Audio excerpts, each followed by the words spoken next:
commuter SUVs have taken the internet and America by storm, quite like the Kia Telluride. For years, the easiest way to get more traffic on a car website was to simply review a Telluride. People couldn't get enough of them, and Kia couldn't make enough of them for all of those people. But how did the Kia Telluride do that? Why did it do that? The answer has a wide range and a deep history. This is the 2024 Kia Telluride SX Prestige X Pro, and I'm Alanis King. Let's go for a drive and stick around for the end of this video to get this Telluride's full report card. The story of the Kia Telluride begins long before the Telluride does. In America, that story begins with the Kia Borrego. Back in 2008, Kia announced a new 3-row, 7-passenger SUV that would soon come to the US market. The Borrego wasn't just Kia's new entry to the large SUV market. It also featured Kia's first ever V8 engine, and that V8 made 337 horsepower. Kia said the SUV would arrive for the 2009 model year, and the company said it was set to be extremely competitive in the midsize SUV segment. End quote. But it ended up being extremely uncompetitive. That's because 2008 was the big one, the Great Recession. Gas prices were soaring, the stock market was tumbling, and Americans were reeling in their spending in order to get by. In hindsight, launching a new large SUV with a flagship V8 wasn't the best move for the market. In 2009, the next year after the Borrego debuted, Kia discontinued it in the United States due to poor sales. The modern Kia Telluride nameplate came around in 2016 when Kia brought a Telluride concept to the Detroit Auto Show, and this car was sick. It was so stately looking that it honestly reminded me of a Toyota Century. It was army green and it had second-row leg rests, coach doors, and a hybrid powertrain. But at the time, Kia said, "We don't have any plans to put this in production."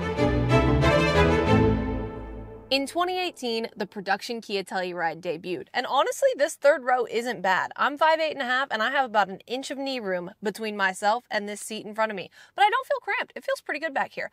3 things that the production Kia Telluride did not have, though. The first was coach doors. These are just regular doors. The second is that this car does not have a hybrid powertrain. And the third was something I didn't know until I got in here for the first time. There are no second row leg rests. Come on, Kia. What am I supposed to do if I can't kick my feet out in the second row?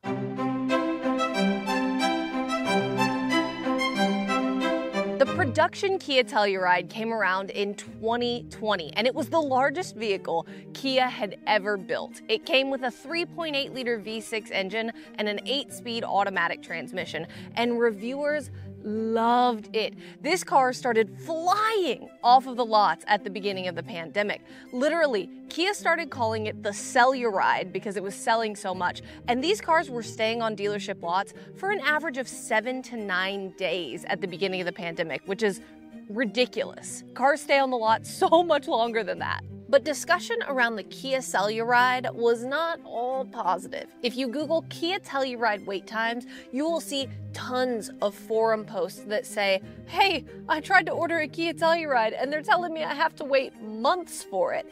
And that is not good. I know multiple people personally who wanted to get a Telluride, were told they had to wait months to even get it, and they decided to go with something else. People like instant gratification. If you can't get them a car instantly, they're gonna go look at something else. But you know what you don't have to wait for? College football season at Home Field Apparel. That's going on right now, and all of my college football stuff is on the way. Home Field has been with the channel all year, and we started with this wonderful motorsports merch that you can still get. And if you're interested in looking at all the new college football designs, check them out at homefieldapparel.com. You can get 15% off your order with code ALANIS24. On the American market in 2024, the Kia Telluride comes in 10 trims, which is a hilarious amount. We will not go through every trim, but we'll hit the highlights.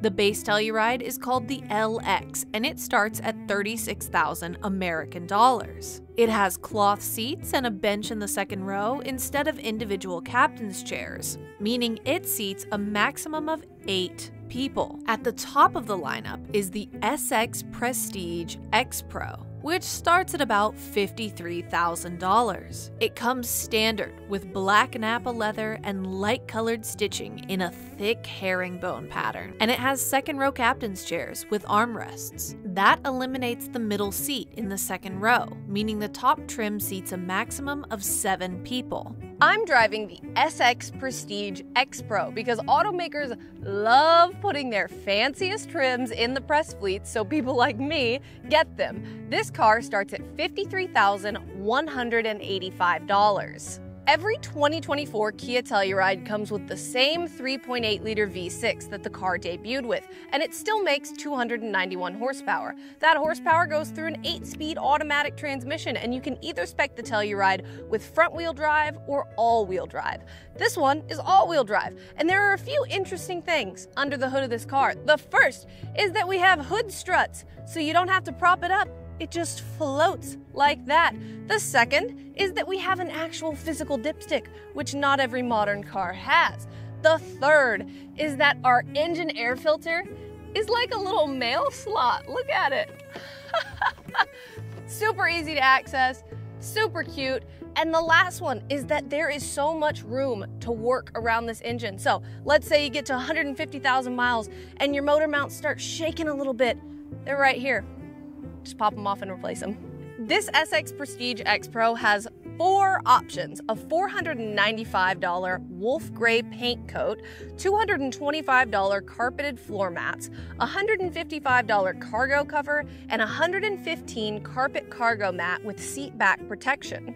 I honestly don't think I would get any of those options. This SX Prestige X Pro comes with a bunch of standard paint colors, and 2 of them are jungle green and dark moss, which is way cooler than this. You can also, if you like gray tones, get included gray tones. I don't think it's worth it to pay an extra $500 for another form of gray.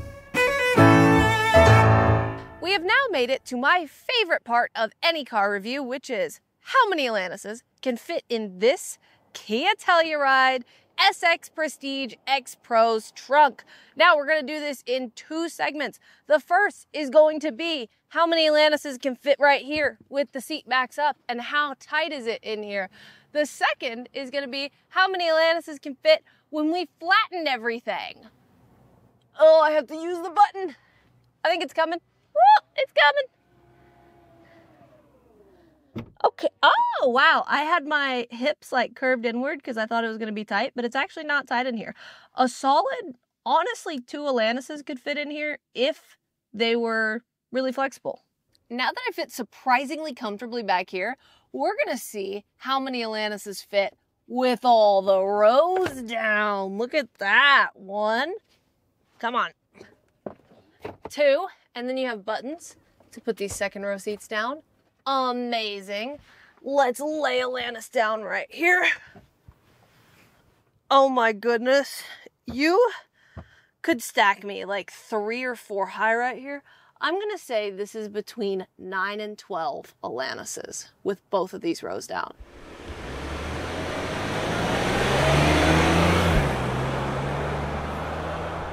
It's time to drive the Kia Telluride SX Prestige X Pro. And there are 2 things that I always note every single time I get into a modern Kia interior. The first is that modern Kia interiors are through the roof, the best thing ever. I absolutely love them. They're so well done, so tasteful. The materials are nice, they look good.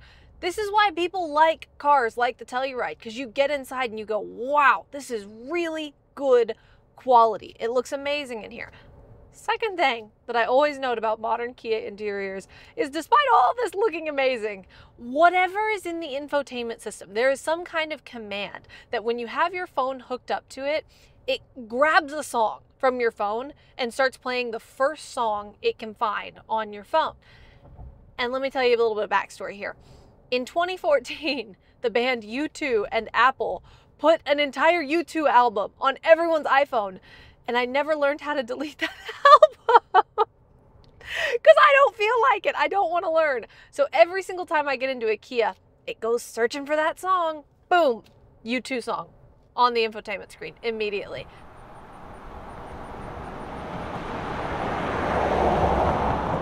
This Telluride has an all black interior, and I'm usually not a fan of all black interiors because I feel like so often there is not enough difference between the materials and the patterns and things like that. I also find that when automakers do all black interiors, a lot of that black is shiny black, and it kind of just looks like oily and sweaty, kind of like you've been working out, except it's your car interior has been working out and it's just kind of gross looking. But if there's anyone I'm going to trust to do an all black interior, it's Kia. And while this is not my favorite interior in the entire Kia lineup, there are other ones that are prettier and have more colors. This is a tastefully done black interior. We have enough changes in the materials and the looks that it's interesting. You've got this little wood insert. You've got the silver accents in here. You have the light colored stitching on the seats. It looks really tasteful and pretty in here. And if you're not someone who likes to go for wild colors on your interior, or even just like light colors on your interior, it's really practical, because if you're buying this as a family car, maybe the white interior on a family SUV is really pretty, but it's not super practical because people are going to be spilling stuff. So if you can make a black interior look good, it's really, really practical.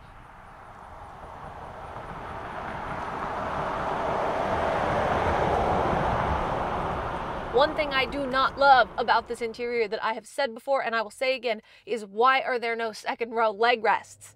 Kia knew that people would like that. That's why Kia put it in the Telluride concept in 2016. Why is it not in the production car? This just goes back to my point that sometimes when you go away from the norm, you go away from the popular car, you can actually get more. Because if you get a Kia Carnival, it's a really, really well-priced vehicle, and it has those lay flat second row captain's chairs if you option it with it, and it's just like, you could sleep back there. It's amazing. Obviously you can sleep back here, but you'll be sleeping sitting up, and I would rather sleep laying down in my second row captain's chairs. Another thing I really like about this car is that in the infotainment screen, when you're around traffic, if you're close to a car in front of you or close to a car next to you, or you put the car in reverse or something, you're doing tedious maneuvers, the infotainment screen will automatically bring up an animated version of everything that's around you. Something that's not super genius though is the fact that when I got in this car and I hooked up my phone, there was no option for wireless Apple CarPlay. And I've actually asked my colleagues about this who review cars, and they like wired CarPlay better. They say that wireless Apple CarPlay is spotty, it drops, it's not super reliable. I don't find that that happens to me a lot, so maybe I'm just special. Why I like wireless Apple CarPlay is because I switch cars a lot. I have a new car every week. I drive that car for a week, then they take it back. If I have to have a wire, then I have to transport that wire in and out of every single car and hope to not lose it. And while most people won't need that because they own this car and they're just gonna keep the wire in here, why do you wanna buy an extra phone wire when you can just have wireless Apple CarPlay? Not in here.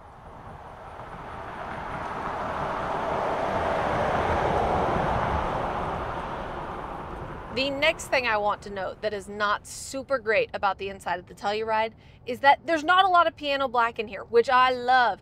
Get rid of piano black. It scratches, it gets nasty, it's gross. But the piano black in this car is in the high touch areas. It's on the center console. It's in the places where you would be scratching and you would be leaving flakes of your skin and hand grease and whatever. So while there's not a lot of piano black in here, it's in the worst spots. Piano black haunts me every single day.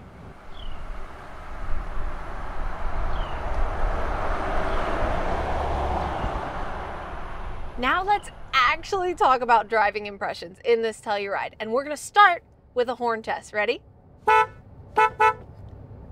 It's not as loud as I thought it was gonna be. I feel like if I were mad at people, I would want this horn to sound louder, and maybe that's just really good sound editing on Kia's behalf. But I feel like if I'm mad and I want to use this horn, I want it to be like, wah, wah, wah. I'm not sure about the quietness of this horn from inside the car. It doesn't make me feel super tough. But the car as a whole is pretty quiet. There's a little bit of wind noise going by right here, and there's a little bit of road noise below me because we're on a fairly rough old road. Not super rough, but decently rough, like a mid-grade rough road. And I can hear the road below me, I can hear the wind above me, but if I turn on the radio, none of those things are even going to matter.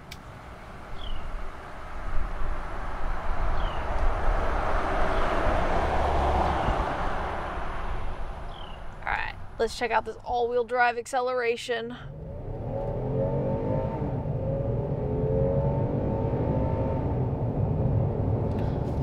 The Telluride isn't fast, but I do find that when I'm driving around town, it's not boring. You don't put your foot down and there's nothing there, right? Sometimes you're in an SUV and you put your foot to the floor on the gas pedal and nothing happens and you're like, wow, that is so boring. What am I supposed to do with that? You don't really have that with the Telluride. It's nice to drive, and something that I really liked about it when I first got in it was the fact that it feels smaller than it is. This is a very large vehicle, but it doesn't feel huge or absolutely unwieldable when you're driving it. It actually feels like you can just drive it and park it pretty easily, which is really, really nice. The pedals have enough tension in them. They're not super, super light. I would say the gas pedal is a little light for my taste, but for most people, it'll be really nice. The steering is cushy and easy, but still responsive. It's a nice car, and it's extremely comfortable, and that is the main point of the Telluride. Kia wants you to be relaxed and comfortable, but also not bored, and that is a really, really good way to be. Another thing I like about this car is Kia's lane keep system. Kia's lane keep systems are really, really good. When you turn them on, this car just stays in the lines, and it is so relaxing, especially when you take a car on a long road trip and you're like, I really just don't want to put in these minute little inputs and get tired while putting in these minute little inputs for like 5 hours straight. This lane keep system will do that for you, and it's so nice, and you're not bouncing off of either side of the lane trying to stay in it. Kia has a very good lane keep system, and it helps you feel a lot more relaxed on those long drives.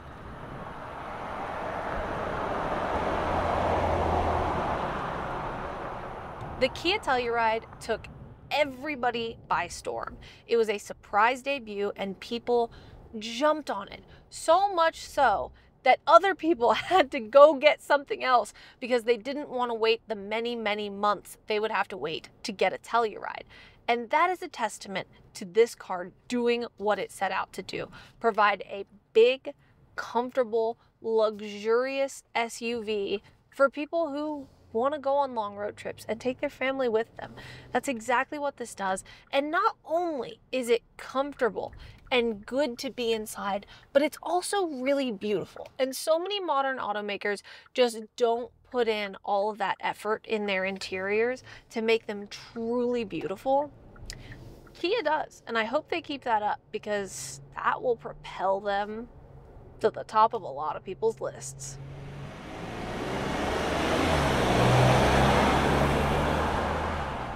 Now that we've driven the 2024 Kia Telluride SX Prestige X Pro, let's give it a grade.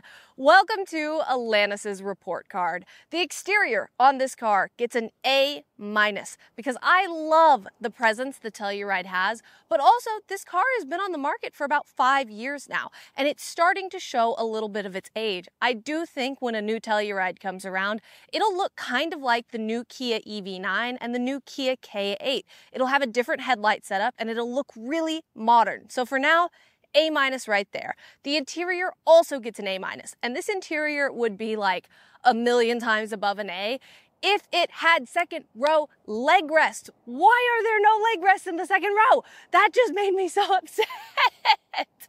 Performance also gets an A-. I love the way this car drives. It's actually kind of fun. The one thing you miss out on is that when you hit the gas, it's just not quite as oomphy as you want it to be when you're trying to merge on the highway or pass someone. Value also gets an A-. Are you sensing a trend here? I think this car is a great value, but I think Kia has other cars in its lineup that are actually better values. The Kia Carnival is a minivan, so it's actually priced lower than SUVs because minivans aren't as popular as SUVs right now. And the Carnival is one of my favorite cars on the entire car market. You also have the Kia Sorento Hybrid, which last time I drove it was $35,000 for a hybrid 3-row SUV. Amazing. I think it's like 37 now. So those are better values than the Telluride in my opinion, although the Telluride is more popular. So it gets an A- there. Would I take this car on a road trip? Yes, I would take this car on a road trip. A million times yes. And then I would get in the second row and I would go, where are those leg rests? Overall, the Telluride gets an A-. It is an amazing car. I understand why everyone likes it and I understand why it's so popular. But don't let that popularity distract you from the fact that there are other really good Kia models out there and you should look at them too.